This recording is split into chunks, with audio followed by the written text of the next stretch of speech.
Hey guys, it has been a while since we have gotten a new limited hero since Lady Mina, and we have Akira here, which is the next limited hero, and it's reminiscent to Lady Mina.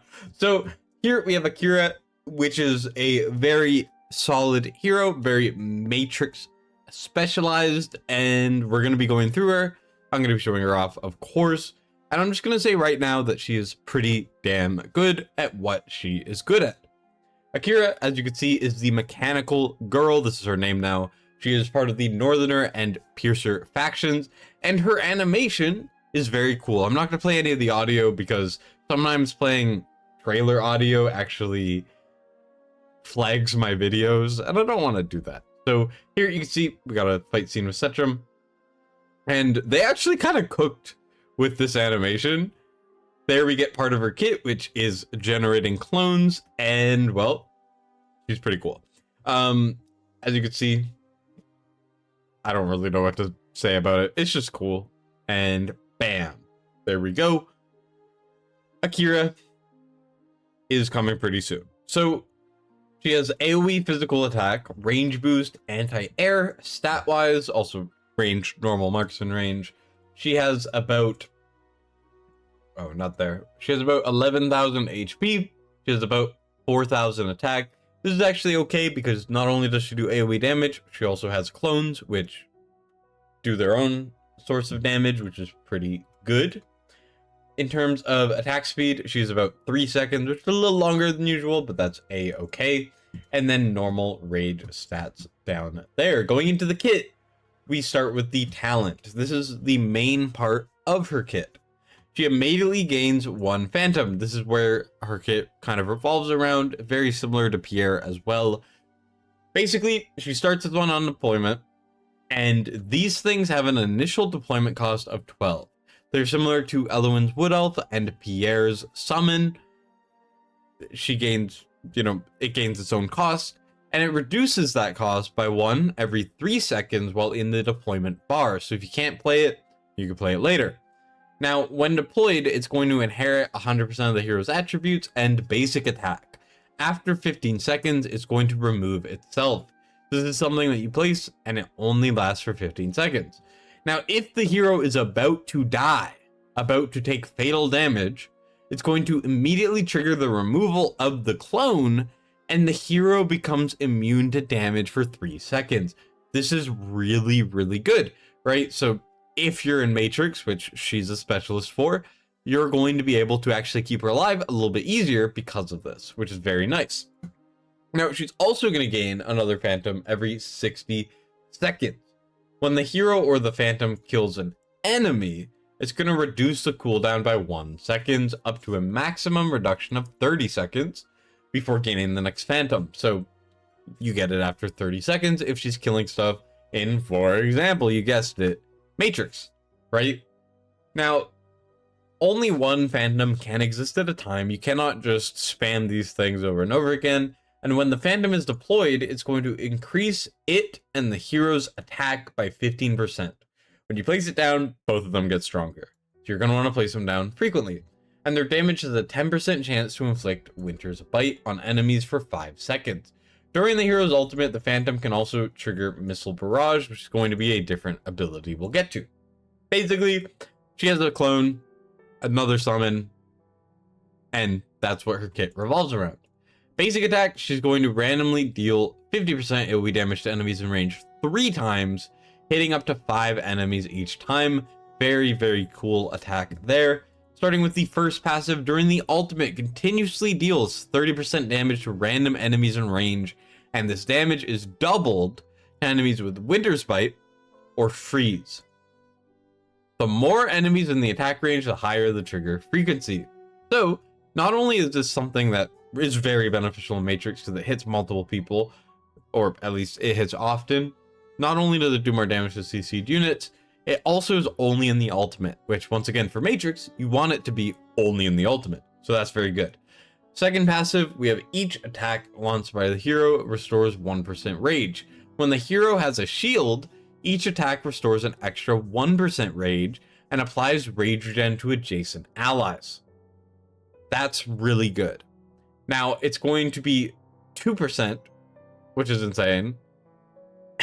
And it's also going to generate her own rage. So she's very good in Northerners for areas like Matrix, right? Now, this could make you Ardale a little bit too much, but if you're struggling, like maybe you're not getting your agent ult fast enough, maybe this will help you get back to it, or maybe, you know, you're missing some rage on someone like a Valderon to get to him to 200%. It's not going to be the most Matrix dependent, but it is still very good that she can generate rage with shields.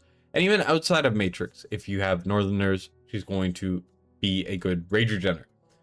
So going to the ultimate, this is 700 cost. It lasts for 15 seconds, which is much better than 20 seconds for, once again, I'm going to say it a lot, Matrix is her main use case. So the shorter the ultimate, the better.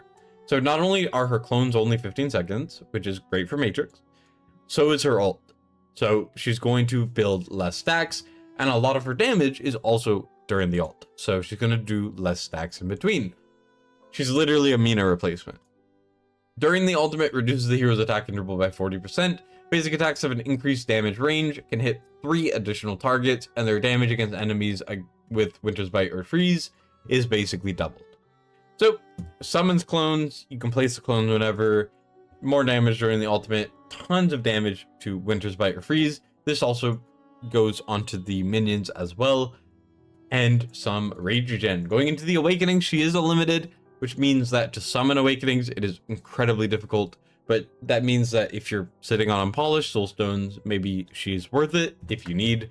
A1, when the Phantom is deployed, it immediately enters Core Release. Core Release is the ultimate, so it's going to make it attack faster, and it's going to increase its damage, and it's going to make them attack more enemies. It's going to be very, very good about an Awakening. A2, extra attack, which is really good considering her base attack is kind of low. A3, during the ultimate, after every 2 basic attacks, the next basic attack deals 3 additional instances of damage. Also a decent damage increase. I will go over the Awakening shortly. A4 gives extra penetration, and then the A5 means that Missile Barrage deals AoE damage to up to 5 enemies at once. This is going to make her do more damage, essentially. So Awakenings are decent for Matrix. We don't know how good yet. I'll get to that later.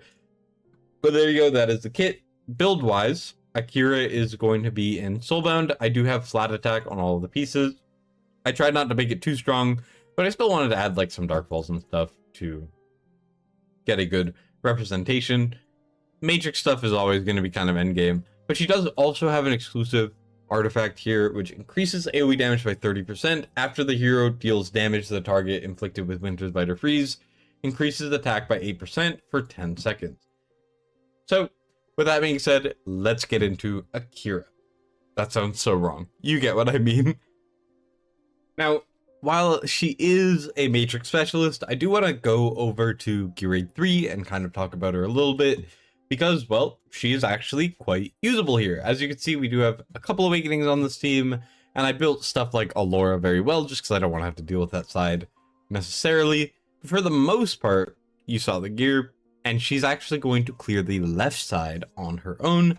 I'm going to show a team on 24 with Lady A, and then I'll kind of dial it back a little bit, and we can check out a lower stage. Here we can do our Dallin. We're going to do the same start as pretty much always, and I'm going to skip to when we place her, but, you know, normal Gear Raid 3 stuff. Alright, here we are about to place her down on the left. Just give me a moment.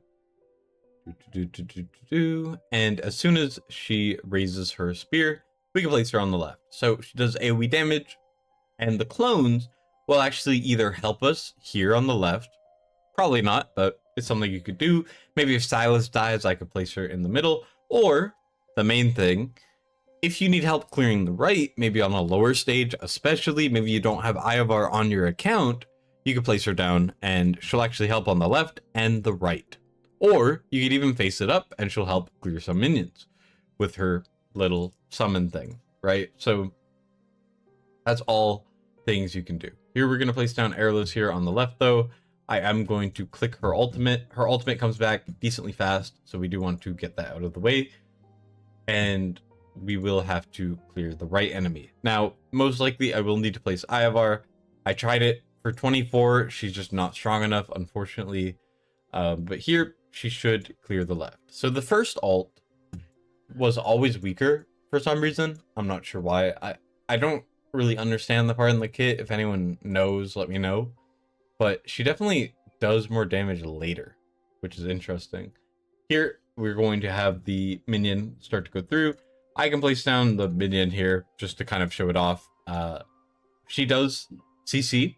This little minion does do some crowd control, but it doesn't do a ton of damage. But on the left, you may notice that we're doing about 170k. And that is, in fact, going to clear the left side. So, that is something you can do. Alora died, even though I thought I had her exclusive on, but either way, she does, in fact, clear the left, and you can use her in Gear Aid 3. Let's go to a lower stage, though, maybe with no Iovar.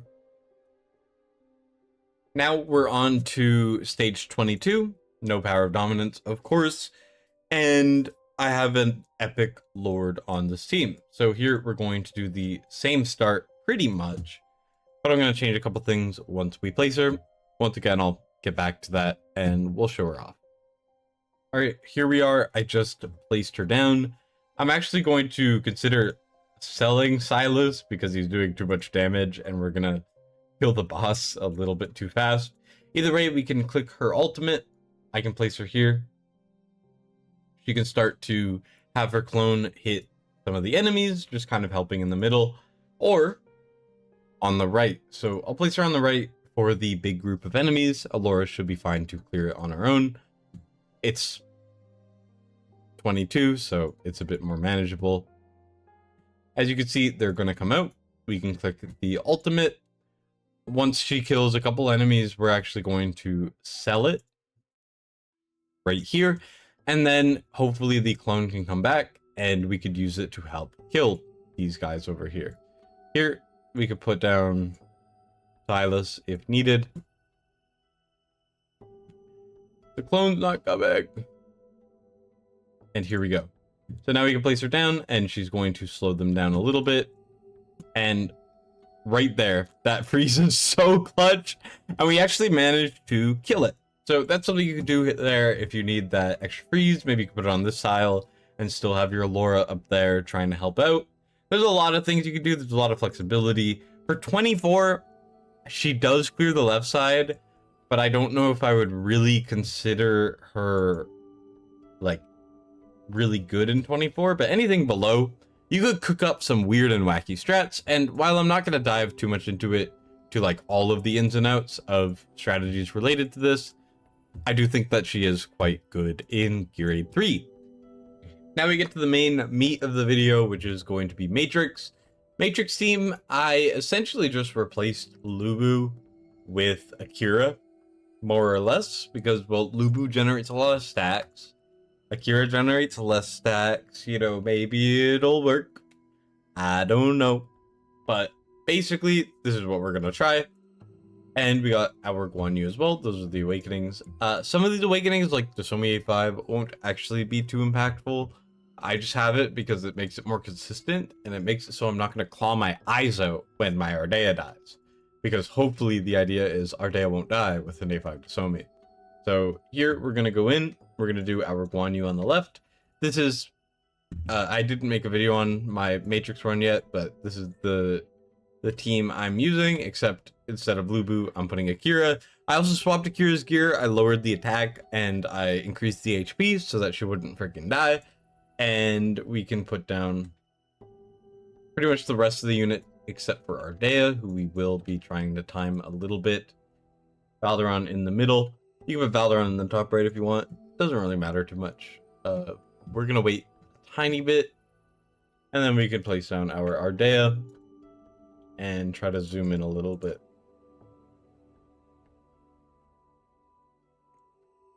Anyways, we have the clone there. I'm gonna probably put the clone down here.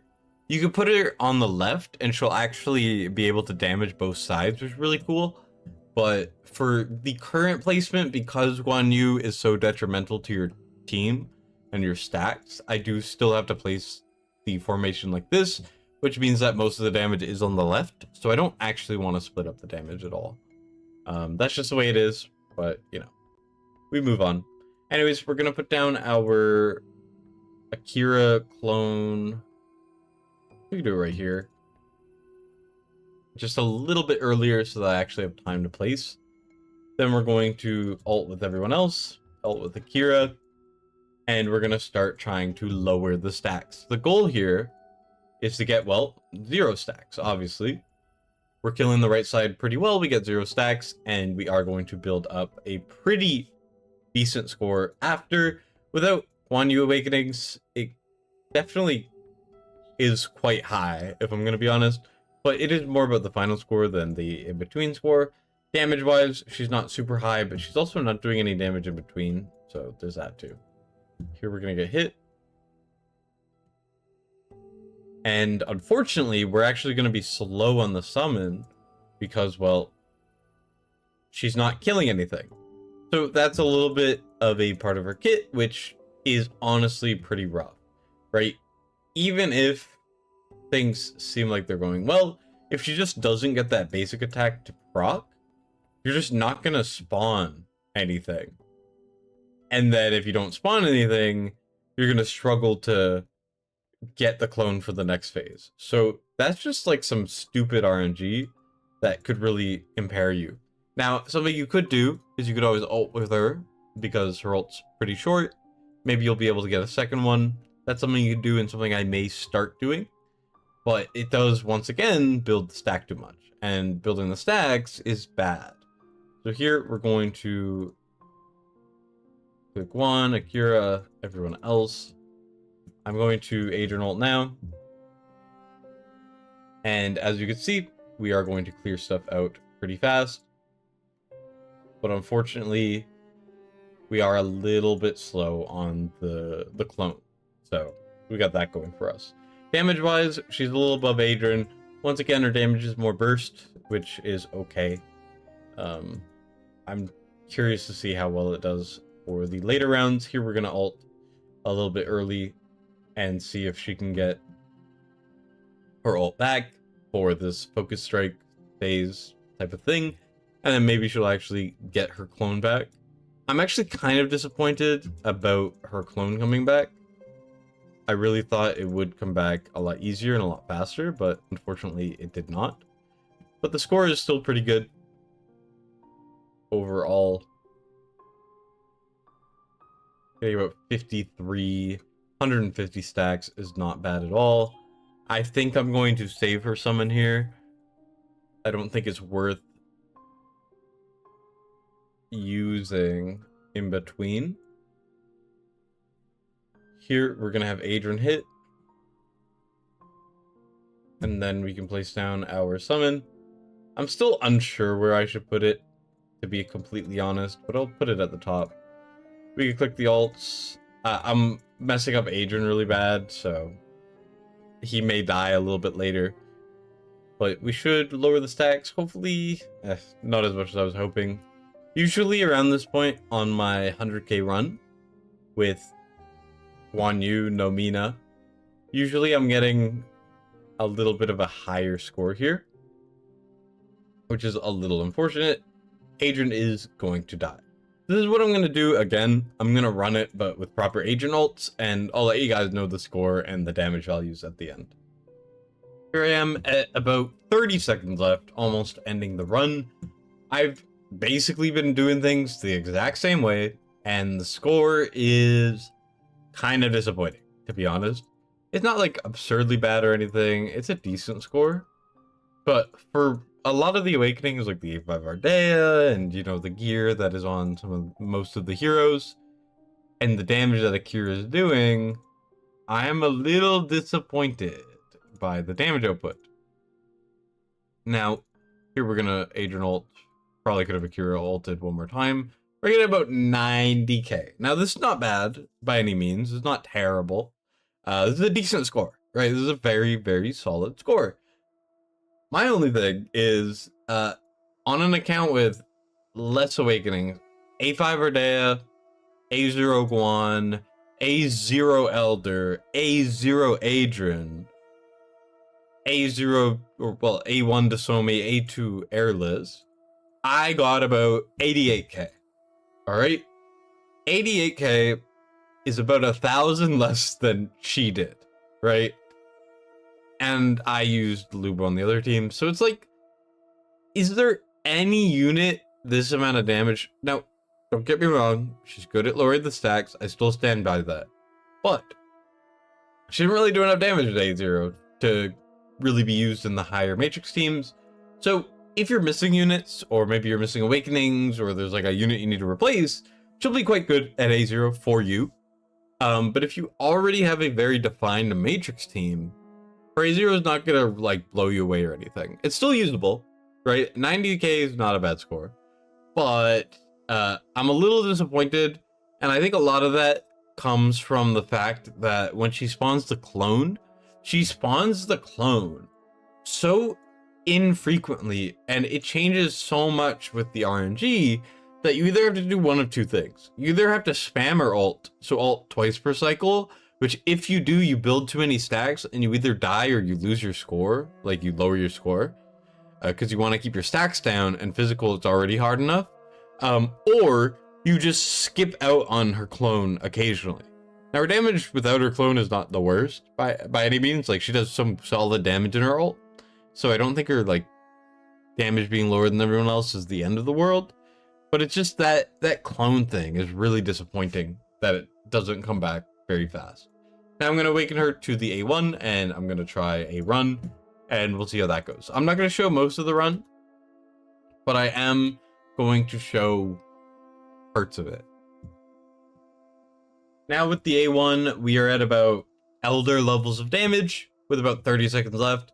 A lot more stacks, but that could just be RNG type of stuff taking over. But we're getting to the final phase, and the score actually increased quite a bit. Once again, could be a little bit of RNG, but that is still very good. Keep in mind, A1 makes her clone actually start with an ultimate, or at least the equivalent of an ultimate, which does actually make the clones quite a bit better. Here we're getting to about 89, which was our old score.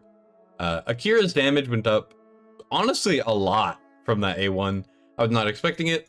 I probably could have done a little bit more, but either way, we get a decent score increase, and we get a lot more damage from her.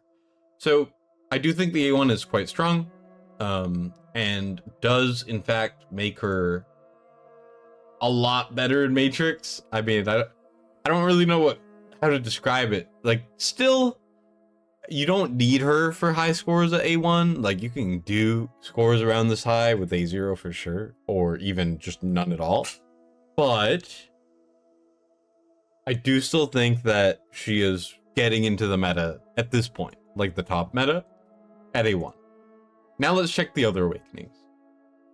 For the A3, I've done most of the run, and you may notice the score's a lot higher. So we have 2 more ult cycles to go.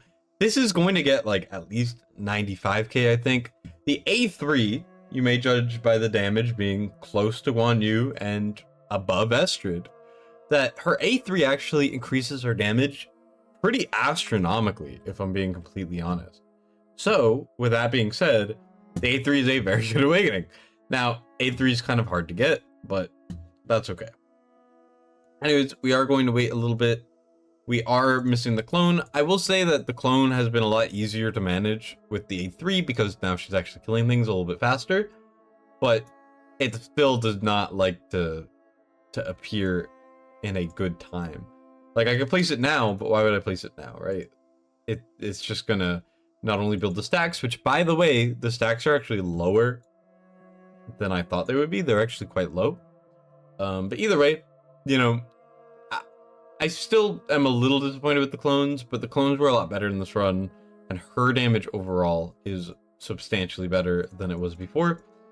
Her damage is now lower than Estrid, though, because, well, we didn't place the clone, right? Because we can't place the clone, because it would be kind of dumb.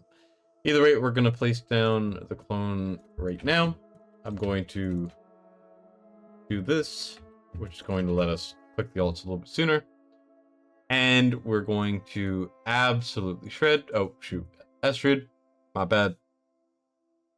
And as you can see, the score is actually quite high. So we're at about 96k.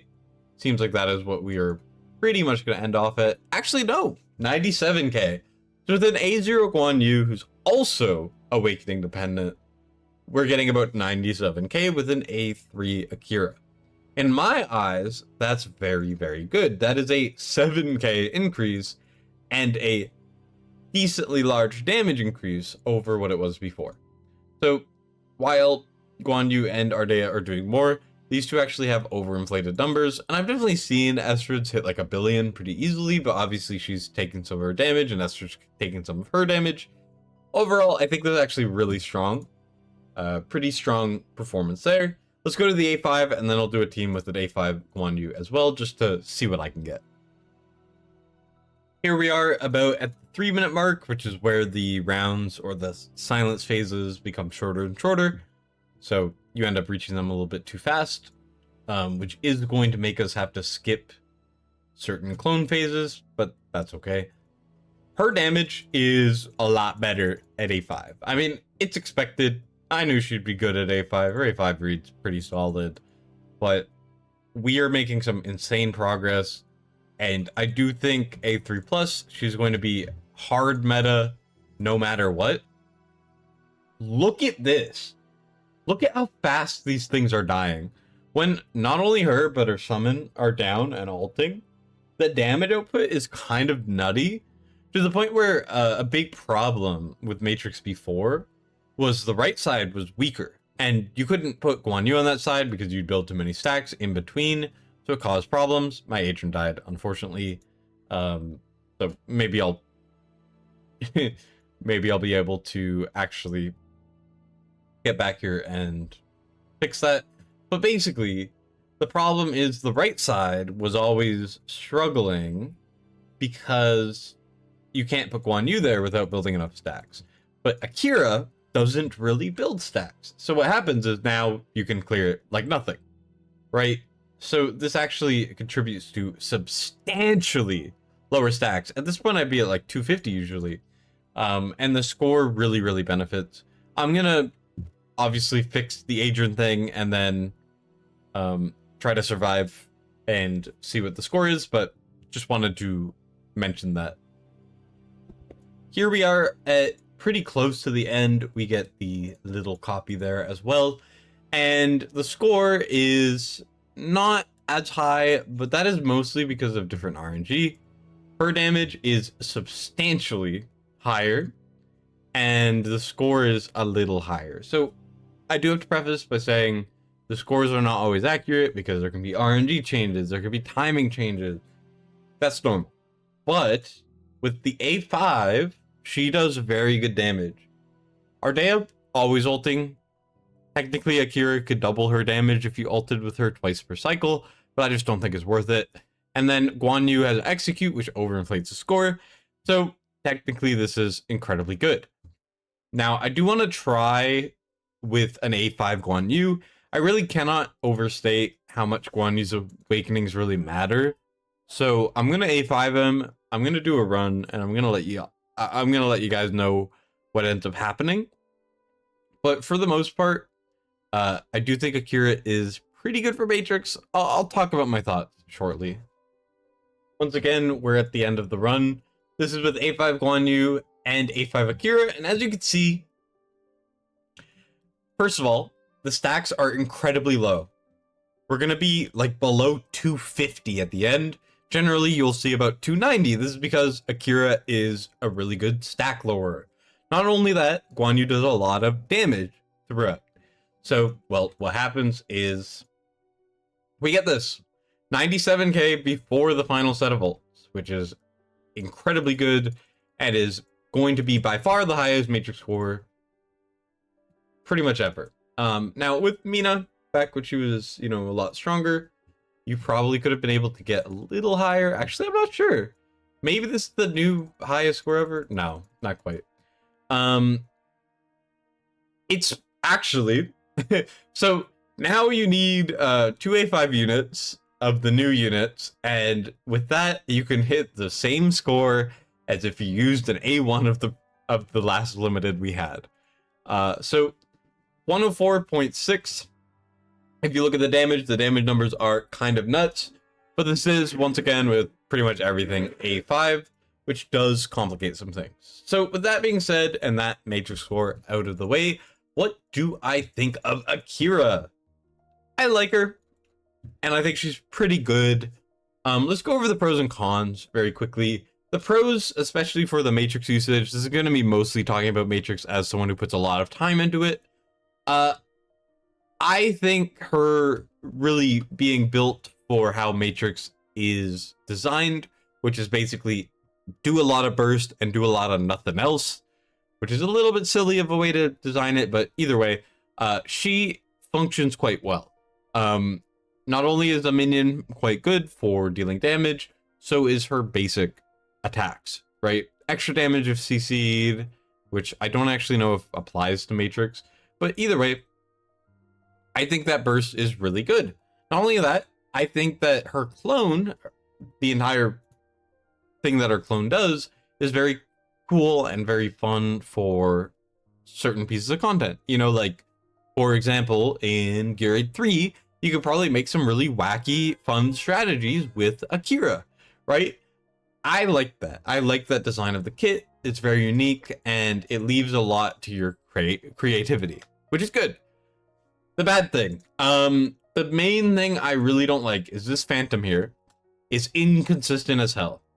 The fact that it is one time every minute is not inherently the end of the world, but the duration of it is very short, which is great for Matrix, but the time that it takes to come back is very slow and very RNG, because, well, if you kill something, you're going to lower the cooldown. But what we were seeing is a lot of the time, the clone was not coming back consistently, especially at lower awakenings. And the thing is, this is completely RNG. This is something you cannot control, because she may do most of the damage and then someone else steals the kill, right? So that inherently was really annoying to deal with, and I really don't like. I would like it to be a bit more consistent. Maybe if it just came back every 30 seconds every time, that would be more fun for me at least. But I understand why it would be potentially too strong. And then apart from that, I just don't think there's a lot of like areas where I would say she's necessary. Physical AoE attack is always kind of hard to find places for. Like, if you think about it, in Malric Halls, she'll probably be pretty good for the Molten Runes, the ones that have more platform units. These, I'm sure she'll be really good in.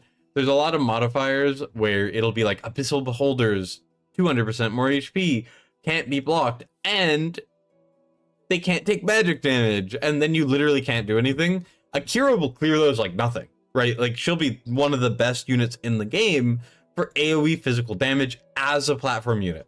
Right now, all of the good AoE physical damage, judging by the team I use, the fact that she replaced Lubu, is they're all physical damage dealers. And they're all ground units. So, I do like that we finally have a good, solid platform unit that does that. But that clone thing really bothers me, and she definitely needs awakening. So if you want to push Matrix, she's definitely worth awakening, for sure. But even at A0, you could maybe slide her into some more meta teams, or you could, you know, slide her into some teams. Maybe if you're missing a Lubu, you're missing a Guan Yu because you didn't pull him. Maybe you're missing, you know, a Mina, or you're missing a freaking Elder. You could put in Akira and she would do really well for you. I mean, the reason why Guan Yu kind of sucks in Matrix, even though he's really good at Matrix, is because he does so much damage that he does a lot of score for you, but he makes it very hard to manage your stacks. Akira is the opposite. She does like no damage in between, so she doesn't build up your score, but she does all of the damage when it matters. So I really like her in that respect, and I think she's actually quite good, and I do recommend pulling for her. I don't think she's a must pull by any means, because I do think that she is more of a specialist. She's not like a Wukong, Kagiri, Diaochen. Keep in mind she's limited and it's hard to get extra copies. So you're going to unpolish her. Unless you're like hyper focused on Matrix, I wouldn't unpolish her, because I don't think she's good enough in other areas when heroes like Dracula, Valara, Diaochen, Wukong, Kagiri are out. But if you do have spare, she's okay. Overall, I think she's decent. I think she's good. I don't think she's game breaking or anything. I just think she's a solid ass unit and a pretty decent limited. I do think she's probably better than Moradin, for example. Anyways, that being said, there you go. There is Akira. Let me know what you guys think in the comments, and I'll see you all in the next one. Destined signing out.